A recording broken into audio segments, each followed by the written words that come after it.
প্রথম আলো ডেইলি স্টারের পক্ষ নেয় মির্জা ফখরুল ইসলাম আলমগীর চরম বিব্রতকর পরিস্থিতিতে পড়েছেন, ব্যাপকভাবে সমালোচিত হচ্ছেন। মির্জা ফখরুলের মান সম্মান থাকছে না। মির্জা ফখরুল বিএনপিকে ডুবিয়ে দিচ্ছেন, জনগণের ইমোশনের বিপরীতে বিএনপিকে দাঁড় করিয়ে দিচ্ছেন। বিএনপি ধ্বংস হতে বেশি সময় লাগবে না। রাজপথের বিভিন্ন জায়গায় স্লোগান দেখেছেন না, লীগ গেছে যে পথে বিএনপি যাবে সে পথে। ছাত্রদল অলরেডি সেই স্লোগান চট্টগ্রামে খেয়েছে। বহিরাগত সন্ত্রাসীদের নিয়ে চট্টগ্রাম পলিটেকনিক ইনস্টিটিউটের সাধারণ বৈধ শিক্ষার্থীদের উপর হামলা করার ফলে হাজারো শিক্ষার্থী জনতা স্লোগান দিয়েছে, ছাত্রলীগ গেছে যেই পথে ছাত্রদল যাবে সেই পথে। তা এখন জনগণের ইমোশনের বিরুদ্ধে অবস্থান নিয়ে মির্জা ফখরুল ইসলাম আলমগীর ভালো বেকায়দায় করেছেন। পিনাকি ভট্টাচার্য হাতে আঠা মেখে ফখরুলকে ধরেছে, ফখরুলকে খেয়ে ফেলবে। ফখরুল সাহেব একেবারে ডুবে যাচ্ছেন, মান সম্মান কিচ্ছু রাখছেন না। দর্শক, প্রথম আলো এভাবে নিউজ কাট করেছে মির্জা ফখরুল ইসলাম আলমগীরের বক্তব্য নিয়ে। আমি তীব্রভাবে নিন্দা জানাচ্ছি। প্রথম আলো, ডেইলি স্টার সহ অন্যান্য সব পত্রিকার উপর যে আক্রমণ শুরু হয়েছে, আমি তীব্র নিন্দা জানাই তার। কারণ আমি সারা জীবন সংবাদ মাধ্যমে স্বাধীনতার জন্য লড়াই করেছি, এটা আমার বিশ্বাস, আস্থা। প্রথম আলো, ডেইলি স্টারের উপর কি ইমোশন মির্জা ফখরুলের, কি মায়া, কি ভালোবাসা, কি প্রেম, কি আবেগ, কি সিরিয়াসনেস। মানে এত কঠোর কথা, এত সিরিয়াস কথা হাসিনার বিরুদ্ধে মির্জা ফখরুল বলেননি। খালেদা জিয়াকে যে কত নির্যাতন করা হয়েছে, হাসিনা করেছে, ভারত করেছে, সেই নির্যাতনেও মির্জা ফখরুল এত কষ্ট পাননি। প্রথম আলো, ডেইলি স্টারের বিরুদ্ধে জনগণের আন্দোলনে মির্জা ফখরুল যতটা কষ্ট পাচ্ছেন তার কথা শুনলে বোঝা যায়। তো জনগণ প্রচন্ড খেপেছে, জনগণ মির্জা ফখরুলকে ব্যাপক গালাগালি করছে। এই বিষয়টা আমরা কিভাবে দেখবো, আমার টেক কি পার্সোনালি। প্রথমে বলবো, দেখেন, প্রথম আলো কার্যালয়ের সামনে জিয়াফত নয়সেন্স ক্রিয়েট করা, ডেইলি স্টারের কার্যালয়ের সামনে জুমার নামাজ আদায় করা, ডেইলি স্টারের জায়গায় দিল্লি স্টার লিখে দেওয়া, এই জিনিসগুলোকে কিন্তু আমিও সমর্থন করিনি। আমরা এখনো বিরোধিতা করি। কিন্তু বিরোধিতা করার, প্রথম আলো ডেইলি স্টারের পক্ষ নেয়ার, সংবাদ মাধ্যমের স্বাধীনতার পক্ষে বলার একটা গ্রাউন্ড আছে, একটা দিক আছে। কখন বলছেন আপনি, এটা দেখতে হবে, সময়টা কি। দেখেন, এই যে উপদেষ্টা নাহিদ, তিনি কিন্তু প্রথম আলো বা সংবাদ মাধ্যমের স্বাধীনতার পক্ষে কিছুদিন যাবত জোরালো বক্তব্য দিয়ে আসছেন। কিন্তু জনগণ কি নাহিদকে গালাগালি করছে না? কারণটা কি বুঝতে হবে। এই যে প্রথম আলো কার্যালয়ের সামনে যারা নয়সেন্স ক্রিয়েট করেছে, পুলিশ তাদেরকে পিটিয়েছে, গ্রেপ্তার করেছে, ডেফিনেটলি সেখানে উপদেষ্টা নাহিদের হাত ছিল। মানে প্রথম আলোর পক্ষ হয়ে জনগণকে পিটিয়েছে নাহিদ বা নাহিদের নির্দেশে। কিন্তু তারপরেও নাহিদকে মানুষ প্রথম আলোর দালাল, ডেইলি স্টার দালাল, ভারতের দালাল বলছে না, কিন্তু ফখরুলকে বলছে। কারণ কি দেখেন, যেমন আমরা যারা আন্দোলনের ধরন নিয়ে বিরোধিতা করেছি, তারা প্রথম আলোকে ভারতের দালাল বলেছি, ডেইলি স্টারকে ভারতের দালাল বলেছি, প্রথম আলো ডেইলি স্টারের বিকল্প তৈরির কথা বলছি, প্রথম আলো ডেইলি স্টার বর্জন করার কথা বলেছি। কিন্তু মির্জা ফখরুল এরকম কিছু বলেননি। এক, নাহিদ, আসিফ, মাহফুজকে, এই তিন ছাত্র উপদেষ্টাকে প্রথম আলো তাদের প্রতিষ্ঠাবার্ষিকীতে দাওয়াত দিয়েছিল, তাদেরকে ঘিরেই অনুষ্ঠান সাজিয়েছিল, কিন্তু তারা যায়নি। এর মানে তারা সংবাদ মাধ্যমের স্বাধীনতা বিশ্বাসী। জোর করে কোনো সংবাদ মাধ্যম বন্ধ করে দেওয়া হবে এটাই তারা বিশ্বাসী নয়। কিন্তু তারা ভারতের দালালি কিংবা প্রথম আলোর যে অপরাজনীতি, ভারতের এজেন্ডা বাস্তবায়নের যে মিশন, সেটাকেও সমর্থন করে না। এজন্য মির্জা ফখরুলের ফ্রিডম অফ প্রেসের পক্ষে অবস্থান নেয়া আর নাহিদ, আসিফ বা মাহফুজের ফ্রিডম অফ প্রেসের পক্ষে অবস্থান নেওয়া এক নয়। ফ্রিডম অফ প্রেসের পক্ষে অবস্থান নিয়ে জনগণকে পেটানো এক নয়, পার্থক্য আছে। এবং দেখেন, মির্জা ফখরুল ইসলাম আলমগীর প্রথম আলো ডেইলি স্টারের পক্ষে এমন সময় কথা বললেন যেই সময়ে ইসকন কর্তৃক এদেশের রাষ্ট্রের আইন কর্মকর্তা হত্যাকাণ্ডের শিকার হয়। সেখানে প্রথম আলো ডেইলি স্টার সেখানেও ইসকনকে বাঁচানোর চেষ্টা করছে, এখানেও ভারতের দালালি করছে। এই সময় যখন জনগণ প্রচন্ড ক্ষুব্ধ প্রথম আলো ডেইলি স্টার এবং ইসকনের প্রতি, তখন মির্জা ফখরুল ইসলাম আলমগীর প্রথম আলো ডেইলি স্টারের পক্ষে বলেন। এই সময়টা মির্জা ফখরুলের জন্য কাল হয়ে দাঁড়িয়েছে।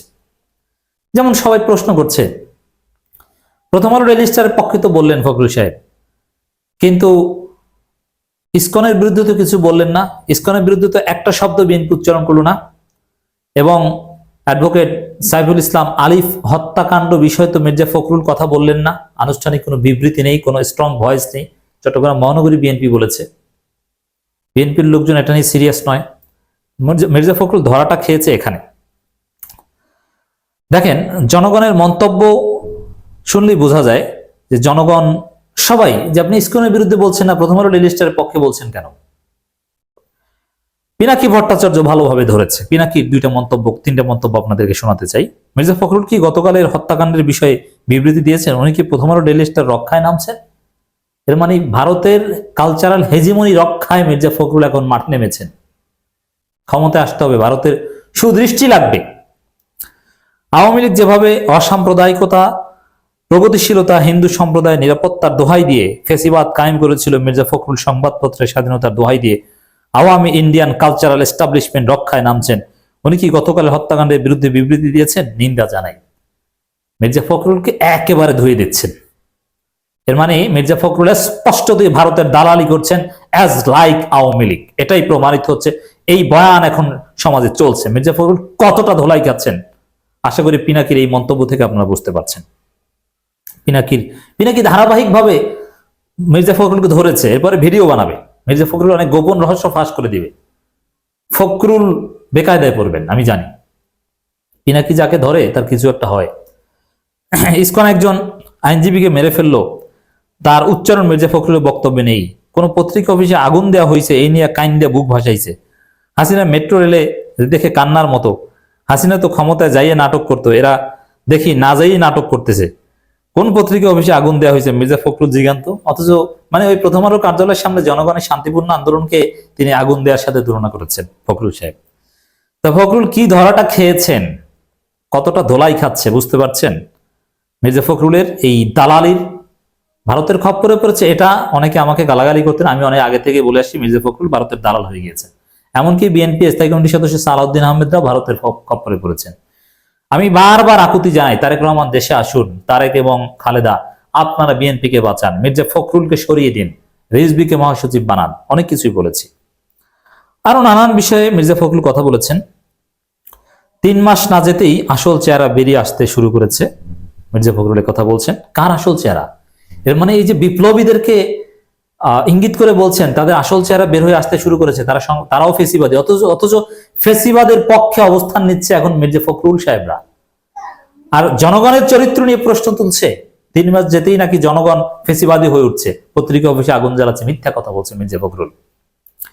5 আগস্টের বিপ্লবের 3 মাস যেতে না যেতে আসল চেহারা বেরিয়ে আসতে শুরু করেছে বলে মন্তব্য করেছেন বিএনপি মহাসচিব মির্জা ফখরুল ইসলাম আলমগীর। গত কয়েকদিনে ঢাকা, চট্টগ্রাম সহ বিভিন্ন স্থানে বিক্ষোভ, হানাহানিকর ঘটনায় গভীর উদ্বেগ প্রকাশ করে তিনি বলেছেন, এই চেহারা নিয়ে কোনোদিনই সাফল্য অর্জন করা যায় না। যতই বড় বড় কথা বলি, যতই লম্বা লম্বা বক্তৃতা করি, নিজের ঘরেই যদি বিভেদ দেখা যায়, আমরা সেটা কখনোই ঠিক করতে পারবো না। কাকে ইঙ্গিত করেছেন? বিপ্লবীদের ইঙ্গিত করেছেন। আওয়ামী দালাল, ভারতের দালাল ইসকনকে ইঙ্গিত করে বলেননি। কারণ বক্তব্যের ধরন দেখলেই বোঝা যায় বিপ্লবীদেরকে ইঙ্গিত করে মির্জা ফখরুল সমালোচনা করছেন, সন্দেহ করছেন। কারণ নিজের ঘরে, নিজ বলতে কারা? নিজ তো আর আওয়ামী লীগ না। এরপরে যতই লম্বা বক্তৃতা করে কারা? এখন এই বিপ্লবীরা। এটা মির্জা ফখরুল মানতে পারছেন না। মনে বড় কষ্ট মির্জা ফখরুলের। আওয়ামী লীগকে ধাওয়া করে মুজিবের অস্তিত্ব বাংলাদেশ থেকে নাই করে দিয়েছে, এটা মানতে পারছেন না মির্জা ফখরুল। বিএনপি মহাসচিব বলেন, বাংলাদেশের মানুষ গণতান্ত্রিক ব্যবস্থার জন্য দীর্ঘ 15 বছর লড়াই করেছে, প্রাণ দিয়েছে, কারাগারে গেছে, নির্যাতিত হয়েছে। সেই মানুষগুলো 2014 সালের 5 আগস্ট আরেকটা বিজয় অর্জন করেছে। সেই বিজয় অর্জন করে রাজপথে অনেক রক্তের মধ্য দিয়ে, অনেক প্রাণের ভিতর দিয়ে, কিন্তু তার ফল কি? এই বাংলাদেশ 3 মাস হয়নি। এই বাংলাদেশ, খেয়াল করুন, এমন বাংলাদেশ চেয়েছিলাম। এই কথা কারা বলে? মন্তব্য করে জানান আফসোস লীগ। মির্জা ফখরুল ইসলাম আলমগীর জাস্ট আফসোস লীগের মতো কথা বলছেন। এখন 3 মাস হয়নি, এখনো রাস্তায় রাস্তায় লড়াই শুরু হয়েছে। একজন আরেকজনের বুকের রক্ত ঝরাচ্ছি। একজন কারা? এটা তো সন্ত্রাসীরা করছে। আপনি কাকে নিজেদের লোক মনে করছেন? ইসকনকে নিজেদের লোক মনে করছেন? ইসকন আর এই মুসলমানদের মধ্যে সংঘর্ষকে আপনি নিজেদের লোকের মধ্যে সংঘর্ষ মনে করছেন? মির্জা ফখরুল এরকমই ধৃষ্টতাপূর্ণ কথা বলেছেন। এখন পত্রিকা অফিস পুড়িয়ে দেওয়া হচ্ছে, আক্রমণ করেছে। কোন পত্রিকা অফিস পুড়িয়ে দেওয়া হয়েছে? আপনি কি বলছেন? আন্দাজে মিথ্যাচার করছেন। আওয়ামী লীগের লোকজন যেরকম বিদেশে বসে প্রপাগান্ডা ছড়াচ্ছে দেশের বিরুদ্ধে, যে বাংলাদেশে সাম্প্রদায়িক হামলা হয়, হিন্দুদের মন্দির এগুলো ভেঙে ফেলা হয়, মূর্তি ভেঙে ফেলা হয়, হিন্দুদের উপর আক্রমণ হচ্ছে। ভারত এবং আওয়ামী লীগ যে প্রপাগান্ডা ছড়াচ্ছে, ঠিক তদ্রুপ ভারতের বয়ানে বা ভারতের খপ্পর করে মির্জা ফখরুল ইসলাম আলমগীর বাংলাদেশের বিরুদ্ধে প্রপাগান্ডা চালাচ্ছেন। তিনি বলছেন মির্জা ফখরুল কি বলছেন? পত্রিকা অফিসে আগুন লাগানো হয়েছে। কোন পত্রিকা অফিসে আগুন লাগানো হয়েছে? বুঝতে পারছেন মির্জা ফখরুল কিভাবে দেশের বিরুদ্ধে অবস্থান নিচ্ছে এখন? এবং সঙ্গে মির্জা ফখরুল ইসলাম সাম্প্রতিক কিছু ঘটনার কথা উল্লেখ করেন। তিনি বলেন, এই কয়েকটা দিন আমরা খুব চিন্তিত, উদ্বিগ্ন, ভয়াবহভাবে উদ্বিগ্ন। আপনি চিন্তা করতে পারেন ধর্মকে কেন্দ্র করে কি উন্মাদনা শুরু হয়েছে বাংলাদেশে। এখানে স্পষ্টভাবে হিন্দু জঙ্গিদের বিরুদ্ধে যেখানে বলার কথা, তিনি ধর্মকে কেন্দ্র করে এমন ভাবে কথা বলছেন যেন দুই পক্ষই দায়ী। কোন পত্রিকা অফিস পুড়িয়ে দিচ্ছে? কি উন্মাদনা! কিছু সংখ্যক মানুষ আছে আপনাদের সোশ্যাল মিডিয়া, আমি দেখি না সহজে, কিন্তু যখন দেখি আতঙ্কিত। আপনি সোশ্যাল মিডিয়া দেখেন না, এর মানে আপনি বিএনপি মহাসচিব হওয়ার যোগ্যতা হারিয়েছেন। যে সোশ্যাল মিডিয়ার ট্রেন্ড সম্পর্কে ইনস্যান্ট আউট প্রোস এন্ড কনস ধারণা না রাখে বিএনপি মহাসচিব বা একজন সচেতন রাজনীতিবিদ তিনি নন, অযোগ্য। রাজনীতিটা চলেই অনেকটা সোশ্যাল মিডিয়া ভিত্তিক। সোশ্যাল মিডিয়ার কল্যাণে হাসিনার পতন হয়েছে, এটা কি আপনি জানেন? সোশ্যাল মিডিয়ার ডাকে, এই জন্যই তো হাসিনা সোশ্যাল মিডিয়া বন্ধ করে দিয়েছে, ইন্টারনেট বন্ধ করে শেষ রক্ষার চেষ্টা করেছিল, কিন্তু কাজ হয়নি। যাই হোক দর্শক, মির্জা ফখরুল স্পষ্টতই ভারতের দালালি শুরু করেছেন, আমরা প্রতিবাদ জানিয়ে রাখছি।